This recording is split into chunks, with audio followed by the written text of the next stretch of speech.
बिस्मिल्लाहिर्रहमानिर्रहीम। अल्लाहुम्मा सल्लि अला मुहम्मद कुल्लमा ज़करहु ज़ाकिरून व कुल्लमा गफ़ल अन ज़िक्रिहिल गाफ़िलून। या रब्बि सल्लि व सल्लिम दाइमन अबदा अला हबीबिका खैरिल खल्क़ि कुल्लिहिम।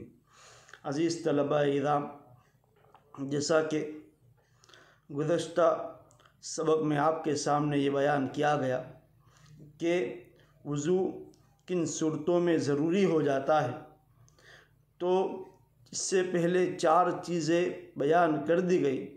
आज 5वीं चीज़ बयान की जा रही है, वो है हदसे असग़र का पाया जाना।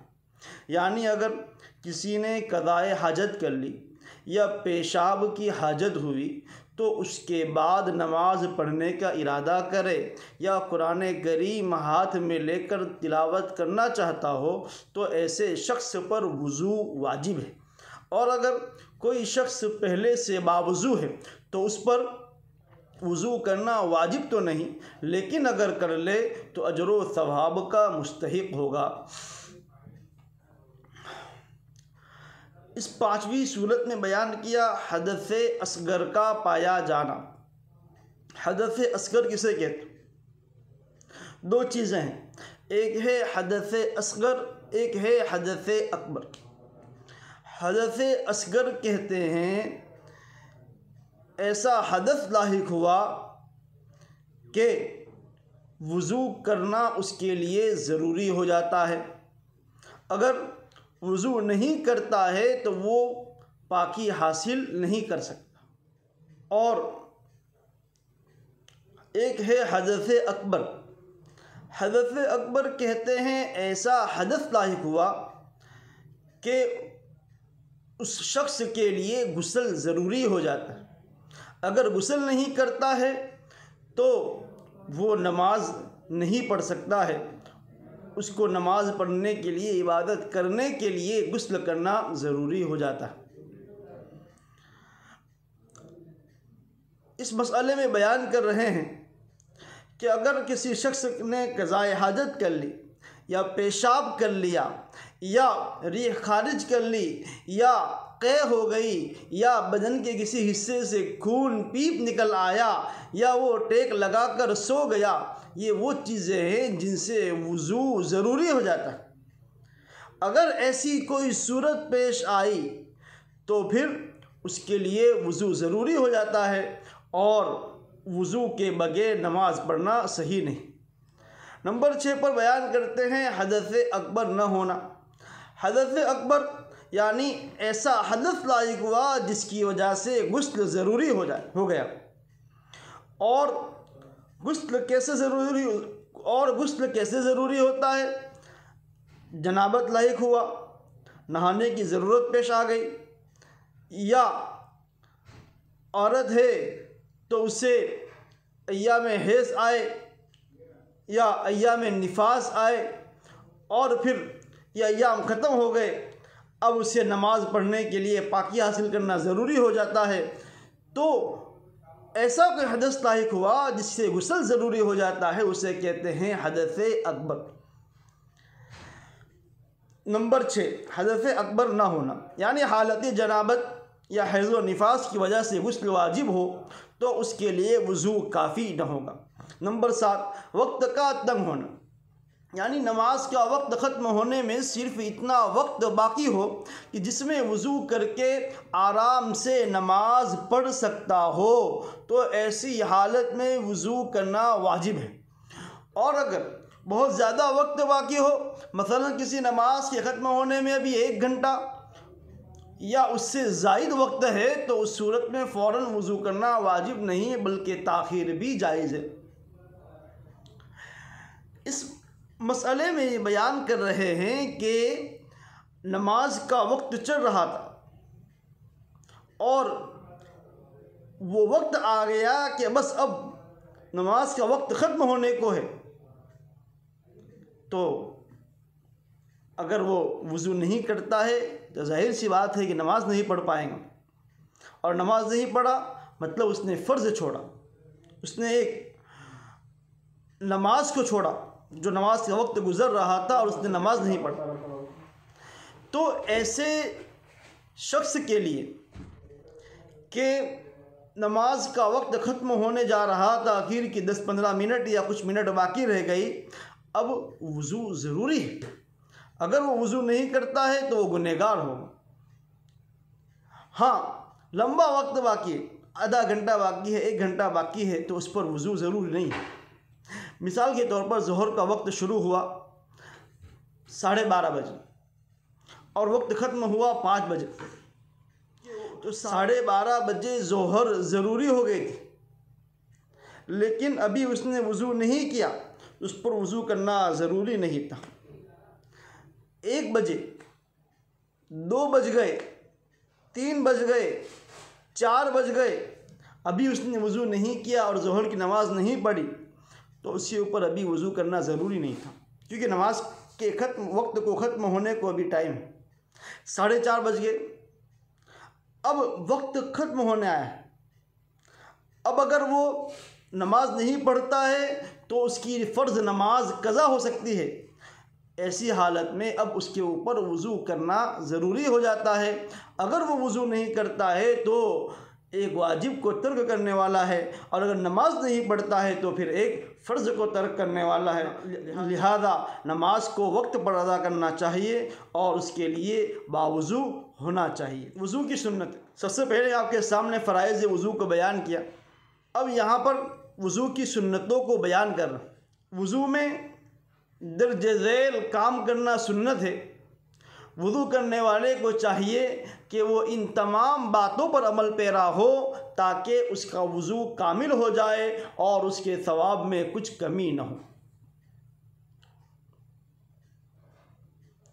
वज़ू की सबसे पहली सुन्नत, नंबर 1, वज़ू शुरू करने से पहले वज़ू की नीयत करना।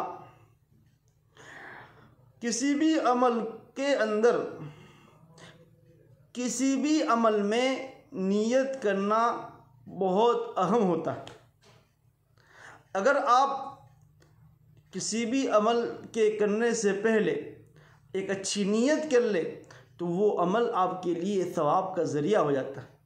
खाने से पहले नीयत किया तो खाना आपके लिए इबादत हो गया। सोने से पहले नियत किया, सोना आपके लिए इबादत हो गया।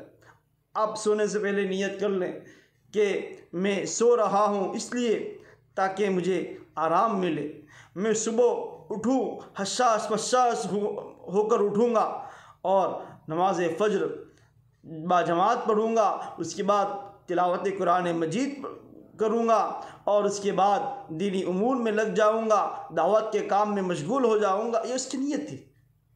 अब अगर वो सोया, रात में 10 बजे सोया, सुबह 5 बजे उठा, ये पूरी रात गोया उसने इबादत की। ये मामूली नीयत, चंद अल्फाज को वो भी ज़बान से दोहराने नहीं, वो दिल ही दिल में नीयत करना है। अगर कोई बंदा नीयत करता है तो वो उसके लिए सवाब का ज़रिया होता। तो वज़ू शुरू करने से पहले नीयत करे, ज़बान से अदा करे या दिल ही दिल में कह दे। जैसे नीयत नाम है दिल के इरादे का। मैं अल्लाह की रज़ा के लिए वज़ू कर रहा हूँ, मैं अल्लाह की खुशनुदी के लिए वज़ू कर रहा हूँ। बंदे ने दिल में कह दिया, उसने नीयत कर लिया। अब अगर वो वज़ू करता है तो उसका एक अलग सवाब होगा, उसको नीयत करने का सवाब होगा। जब तक वो बावज़ू रहेगा, उस वज़ू के बाद दूसरा वज़ू करने तक उसको सवाब मिलता रहेगा। फिर दोबारा उसने वज़ू किया और उसने नियत किया तो फिर उसको सवाब आगे मिलता रहेगा। लिहाजा वज़ू शुरू करने से पहले नियत करना। नंबर 2, बिस्मिल्लाहिर्रहमानिर्रहीम पढ़ना। वज़ू शुरू करने से पहले बिस्मिल्लाहिर्रहमानिर्रहीम पढ़ना ये भी सुन्नत है। एक तो बिस्मिल्लाहिर्रहमानिर्रहीम जो हम किताबों में पढ़ते हैं और जो यहाँ पर लिखा हुआ है वो, या फिर दूसरा एक बिस्मिल्लाह मनक़ूल है, बिस्मिल्लाहिल अज़ीम वल्हम्दुलिल्लाहि अला दीनिल इस्लाम, ये भी पढ़ सकते हैं। गर्ज़ ये कि वज़ू शुरू करने से पहले बिस्मिल्लाह पढ़े। नंबर 3, दोनों हाथों को गट्टों तक मतलब ये जो पंजे के बाद जो हड्डी उभरी हुई होती है उसे गट्टा कहते हैं। यहाँ तक वज़ू शुरू करने से पहले हाथ धोना ये सुन्नत है। और उसको यहाँ तक वज़ू शुरू करने से पहले हाथ धोना सुन्नत। नंबर 4, मिसवाक करना। अगर मिसवाक न मिले तो फिर उंगली या मोटा कपड़ा इस्तेमाल करना। वज़ू के अंदर मिसवाक करना सुन्नत है। वैसे भी मिसवाक करने के बेशुमार फ़वाइद है और उसकी कई फजीलतें बयान की जाती है। लिहाजा हर बंदे के जेब में मिसवाक होना चाहिए और हर वज़ू से पहले मिसवाक कर लेना चाहिए। मिसवाक करने का तरीका ये है कि दाहिनी तरफ से इब्तिदा करें। पहले ऊपर के दांतों में दाहिनी तरफ मिसवाक घुमाएं, फिर बाईं तरफ के दांतों में घुमाएं, फिर नीचे दाहिनी तरफ के दांतों में घुमाएं, फिर बाईं तरफ के दांतों में घुमाएं। और मिसवाक करने का तरीका ये है कि लंबाई में न घुमाएं बल्कि चौड़ाई में दाएं बाएं घुमाएं। ये ऊपर नीचे जो घुमाते हैं ये ज़ख्म का अंदेशा भी होता है और ये तरीका गलत है। लिहाजा दाएं बाएं मिसवाक को घुमाएं।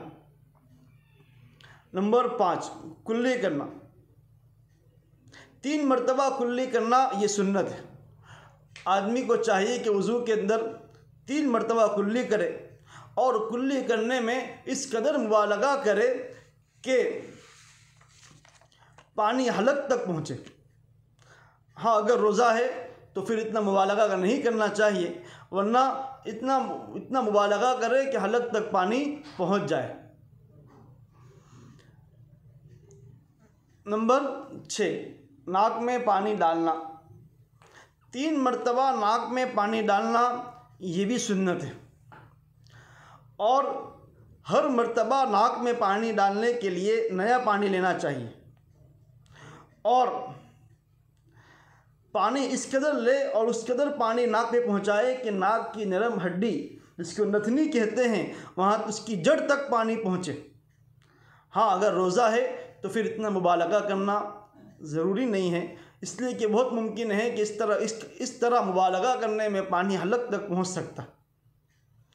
नंबर 7, अगर रोज़ा ना हो तो कुल्ली में गरगरा करना और नाक में कच्ची हड्डी तक पानी चढ़ाना और बाएं हाथ से नाक साफ़ करना। अगर रोज़ा ना हो तो गरगरा करें, पानी को हलक में डालकर गरगरा करना और जिस तरह मैंने अभी बताया कि नाक की कच्ची हड्डी जिसे नथनी कहा जाता है वहाँ तक पानी चढ़ाना ये भी सुन्नत है ताकि मज़ीद सफाई हासिल हो जाए। और बाएं हाथ से नाक साफ़ करे, नाक में उंगली डालकर जो कुछ गंदगी नाक में है उसको निकाले। नंबर 8, हर उज़्व को 3 मरतबा धोना। जितने भी आज़ा धोने के हैं उनको 3 मरतबा धोना ये वज़ू में सुन्नत है। मुँह का धोना, हाथों का धोना, दोनों पाँव धोना ये वज़ू में सुन्नत है। नंबर 9, सारे सर का मसाह करना। सारे सर का मसाह करना ये सुन्नत है। फ़राइज़ में तो आपके सामने ये बयान किया गया था कि सर का चौथाई हिस्सा मसह करना ये ज़रूरी है। अगर उससे कम मसह करता है तो आदमी का वज़ू नामुकम्मल होगा, लेकिन अगर पूरे सर का मसह करता है तो ये सुन्नत है। लिहाजा पूरे सर का मसह करना चाहिए। नंबर 10, अपने कानों का मसह करना। सर के मसह के बाद कानों का मसह करना ये भी सुन्नत है, जिसका तरीका ये है कि कलीमा वाली उंगली से कान के अंदर का मसह करे और अंगूठे से कान के ऊपर का मसह करे। याद रहे कि कान के लिए अलग से पानी लेने की ज़रूरत नहीं, बल्कि सर के मसह से जो पानी बचा है वही काफ़ी। कानों का मसह इस तरह करेंगे कि आप अपने हाथों को पानी में तर करेंगे, फिर अपनी 3 उंगलियों को इस तरह पकड़ेंगे और इस तरह सर के ऊपर फेरेंगे। इसको सर के ऊपर इस तरह फेरेंगे और जो उंगली है कलीमा वाली उंगली उससे कान के अंदर जो नक्शी बनी रहती है उसके अंदर घुमाएंगे और जो अंगूठा है, अंगूठे से कान के बाहरी हिस्से के ऊपर इस तरह तर करेंगे। और जो आपने सर के मसह के लिए पानी लिया था, उसी पानी से कान का मसह भी करेंगे, उसके लिए अलग से पानी लेने की ज़रूरत नहीं है। नंबर 11, दाढ़ी का खिलाल करना। वज़ू के दरमियान दाढ़ी के खिलाल करना, दाढ़ी के अंदर उंगलियां डालना, ये भी सुन्नत है ताकि बालों की जड़ तक पानी पहुंच सके। नंबर 12, उंगलियों का खिलाल करना। पाँव की उंगलियों में खिलाल का तरीका ये है कि बाएं हाथ की छोटी उंगली से पैर की छोटी उंगलियों का खिलाल करें, दाएं पैर की छोटी उंगली से शुरू करें और बितरतीब बाएं पैर की छोटी उंगली पर ख़त्म करें। उंगलियों का खिलाल करना, हाथ की उंगलियों का भी खिलाल करना और पाँव की उंगलियों का भी। हाथ की उंगलियों का खिलाल करने का तरीका ये है कि दोनों हाथों को इस तरह रखें, एक हाथ की उंगलियों को दूसरे हाथ की उंगलियों में इस तरह घुसाए और उसको पीछे की तरफ खींचे, तो इससे उंगलियों का खिलाल होगा। इससे जो कुछ हिस्सा बाकी नहीं, कोई हिस्सा ऐसा हो जो मामूली सा छूट सकता हो, वो भी न छूटे। यानी एक एक उज़्व के एक एक हिस्से तक पानी पहुंचाना मकसूद है। और खिलाल करने का फ़ायदा भी ये है कि जो आज़ा के अंदर ऐसे हिस्से जो होते हैं जहाँ दो उज़्व मिलते हैं, जिसको जोड़ कहा जाता है, वहाँ कभी कभी पानी मुकम्मल तौर पर न पहुँचने का अंदेशा होता है। इसलिए सुन्नत के मुताबिक वज़ू करने से इस तरह के इम्कानात ख़त्म हो जाते हैं। और पाँव की उंगलियों का खिलाल करना, उसके लिए क्या है कि बाएं हाथ, उल्टे हाथ की आखिरी उंगली से खिलाल करें, और वो भी इस तरह कि दाएं पाँव, सीधे पाँव की छोटी वाली उंगली से शुरू करें और बाएं पाँव की छोटी उंगली पर ख़त्म करें। यानी छोटी उंगली, फिर उससे बड़ी, फिर उससे बड़ी, फिर शहादत जो, फिर उससे बड़ी, छोटी उंगली, फिर उससे बड़ी, फिर उससे बड़ी, फिर पहली उंगली और उसके बाद अंगूठा, फिर अंगूठा, उसके बाद बाएं पाँव की उंगलियां आखिर तक। यहाँ से शुरू करेंगे पाँव की आखिरी उंगली से, ये अंगूठा तक आया, फिर यहाँ पर आएंगे, यहाँ से लेकर आखिर तक, इस तरह तरतीब रहेंगी और इस तरह उसको खिलाल करते जाएंगे जी। तो हाथ और पाँव की उंगलियों का खिलाल करना। नंबर 13, आज़ा को धोते वक्त उन्हें मलना। जो आज़ा आप धो रहे हैं उनको अच्छी तरह मलना चाहिए, ये भी वज़ू की सुन्नतों में से एक सुन्नत है। नंबर 14, दूसरे उज़्व को पहले उज़्व के खुश्क होने से पहले पहले धो लेना।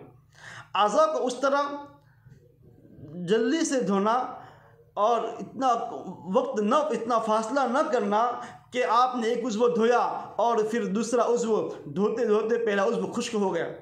इतना फासला करना सही नहीं है, सुन्नत के ख़िलाफ़ है। आपने वज़ू शुरू किया, तवातुर के साथ यकबारगी में वज़ू मुकम्मल कर ले। नंबर 15, आज़ा के धोने में तरतीब का ख्याल रखना। पहले चेहरा धोना, फिर दोनों हाथ धोना, फिर सर का मसाह करना, फिर दोनों पाँव धोना। जो वज़ू के सुन्नत और वज़ू के फ़राइज़ को बयान किया गया है, उनको, जो वज़ू के फ़राइज़ बयान किए हैं, उनको तरतीब से धोना ये सुन्नत है। अगर आपने पहले पाँव धो लिया, फिर हाथ धोया, फिर सर का मसाह किया, फिर चेहरा धोया, आपका वज़ू हो जाएगा। आपने अपना फ़र्ज़ अदा किया, लेकिन सुन्नत के ख़िलाफ़ काम किया, नबी पाक सल्लल्लाहु अलैहि वसल्लम के तरीक़े के ख़िलाफ़ काम किया। लिहाजा पहले चेहरा धोना, फिर हाथों को धोना, फिर सर का मसाह करना और आखिर में दोनों पाँव को धोना।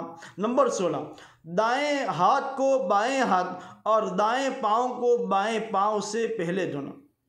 आपको ये बात अच्छी तरह मालूम होगी कि दाएं को बाएं पर फजीलत है, सीधे को उल्टे पर फजीलत है। लिहाजा आज़ा को धोने में पहले दाहिने उज़्व को धोना चाहिए, फिर बाएं उज़्व को धोना चाहिए, ये सुन्नत के मुताबिक होगा। नंबर 17, सर के अगले हिस्से से मसाह की इब्तिदा करना।